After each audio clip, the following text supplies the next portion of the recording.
Hey, what's going on, YouTube's BUB'S Comics here. I'm going to show off a quick haul of some Werewolf by Night that I picked up. I got a huge lot to fill in some of the ones I was missing, and the lot came with a bunch of doubles. These comics tend to range in the $10 to $20 range for any one particular issue in decent condition. So I was able to sell off the difference and pay for what I kept. So here we go. We've got Werewolf by Night actually this is Marvel Spotlight number 3. So he started off Marvel Spotlight number 2 is his first appearance of Werewolf by Night. That one's actually right here. So there's Werewolf by Night Marvel Spotlight number 2. And then he continues with 2 more stories in Marvel Spotlight number 3, and then also Marvel Spotlight number 4. So I just have to say this real quick, and I'll try and go through the rest faster. But this book is hilarious. So it's a bunch of Ex Machina stuff going on here. It's so funny because what they did was like, okay, so spoiler, right? So there's 3 villains in this book, right? There's the witch lady, there's her like crazy oaf like Igor kind of guy who has a metal hand, right? And that's the real danger to Werewolf by Night, because he's still like super hardened steel or something, and it can really hurt him. And then there's like a doctor of some kind who's like, you know, the sycophant, you know, kind of just doctor who's helping out, right? So anyway, they gear up the whole book like there's going to be this big, huge battle between the 4 of them. But what happens is Werewolf by Night, Jack, he doesn't actually end up killing anybody. It all just happens by you know, chance. So the doctor guy dies first. This guy kills the doctor guy. The guy who has got the metal hand. He like accidentally thinks that the doctor guy's insulting him, and he's like kind of an imbecile, so he goes ahead and kills the doctor guy.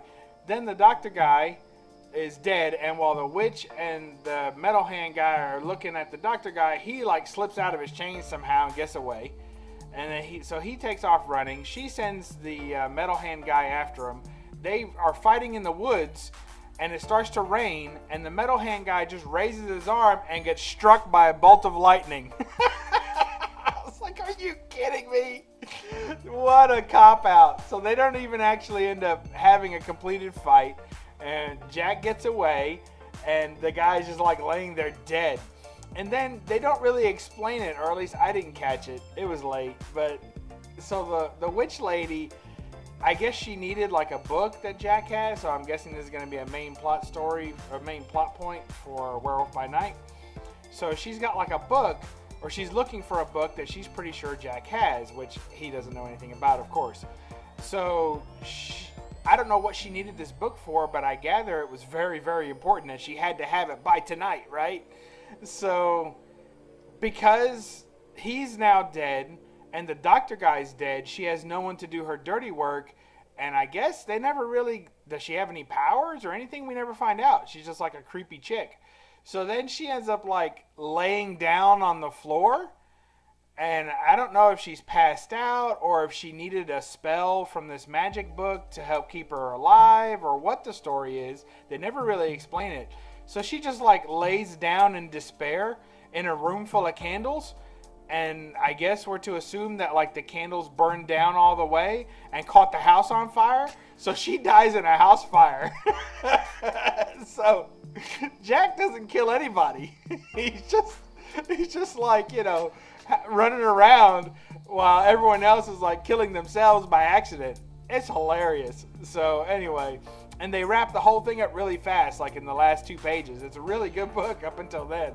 And the last 2 pages are like, oh, and he dies by accident, he gets struck by lightning, and she dies in a house fire. Okay, we wrap that up. And now we know there's a book that Jack needs to know about, and he'll go on looking for that book. So anyway, there's my little fast review on Marvel Spotlight number 3. Werewolf by Night. I can tell you, it doesn't rank amongst the best stories I've read, but the art's still pretty good, and it's pretty entertaining. It just ended like wild. So anyway, here's a Werewolf by Marvel Spotlight number 4. Here's a Werewolf by Night number 3, going back to his regular series. So I'm missing number 2 still. Here's number 5. I like that one. That's a pretty cool cover. Here's number 7. I love this cover. I think she looks pretty good. I don't know if that's his sister. His sister shows up in a lot of these books. She's a main character. So that's pretty cool looking. Here is number 9. Like that one too. I think that's a first appearance of a villain. Here's number 11. Love this one. I had 3 of these to choose from, and this is the one I went with because it had the best centering. I tell you, we've been discussing a lot of these Bronze Age books. So a lot of these I had some to choose from, and I generally went with the ones that had the best centering and the best wrap, which both are hard to find. So that's a pretty cool one of him changing from Jack into the werewolf. There's number 13. That's pretty cool. I think that is his sister. The blonde is usually his sister.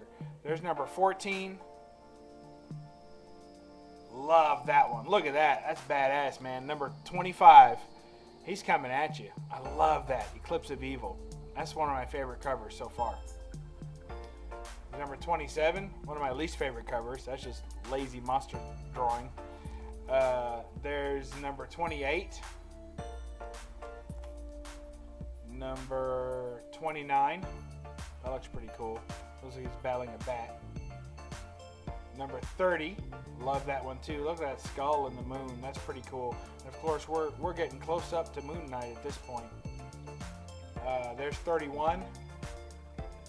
And then, of course, as you can imagine, the lot disappears. And you don't get anything past 31 until you get to 36. So it completely eliminates the Moon Knight run in there. So I'll have to hunt that down separately. Here's 40.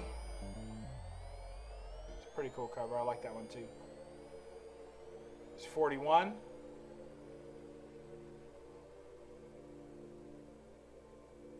And there's 43. And I think that's the end of the run is 43. So that's pretty cool. That's the last book in the first volume. But went ahead and picked up some giant size. So there's giant size werewolf number 4. I'm sorry. A nice Morbius appearance.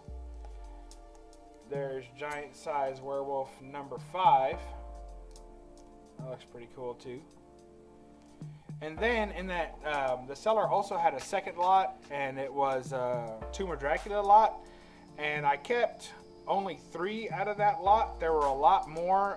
It was a huge lot. I ended up buying like over 75 comics total. So most of them, well, the ones I just showed are the ones I kept, and then the rest I sold to afford. So basically I got all these books ended up being for free, which is the way I like to do it, right? Get your money for nothing and your books for free. And here you go. Tomb of Dracula, number 43. Nice writing cover. Just absolutely love it. It's so funny because I was going through all the covers and I was like, well, I'm probably going to keep one of these or 2 of these. And when I came upon this one, I said, man, that's the one I want. It's fantastic. Just an absolutely beautiful writing cover. Love it, love it, love it. Great centering. It's just, that book's awesome. I love it. And then I just kept these because they were some of the higher valued books. It's got a pretty cool cover there. Number 22.